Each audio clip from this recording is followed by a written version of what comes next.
Аз камсыз үй бүлөлөргө кышка азык катары картошка бекер берилди. Калктын аярылуу катмарына жардам берүү долбоорун Альянс Алтын өнүктүрүү фонду ишке ашырууда. Капталган картошкалар бул жолу Тавас районундагы айыл аймактарга бөлүштүрүлдү. Кыштын ызгаарындагы мындай жардам муктаждарга абдан пайдалуу болорун айыл өкмөт башчылары жана социалдык кызматкерлер билдирип, фондко ыраазычылыктарын айтышты.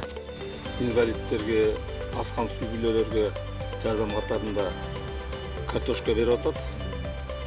Биздин айыл өкмөткө 1 тонна 150 килограмм картошка каралып туруп, мына азыр жүктөп атабыз. Тизме менен таратабыз, үйлөрүнө апарып беребиз. Алар эми инвалид болгондон кийин алар өзү да алып кете албайт. Азыр бара тура тарап кетебиз тизме менен.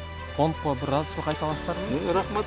Альянс Алтын өнүктүрүү фондунун картошканы акысыз таратуу долбоору быйыл 3-чү жылга уланды. Буга чейин аталган жардам облустун Бакай Ата, Манас, Айтматов райондоруна жана Тавас шаарына бөлүштүрүлгөн. Картошкалар социалдык кызматкерлер дайындаган тизме боюнча таратылган.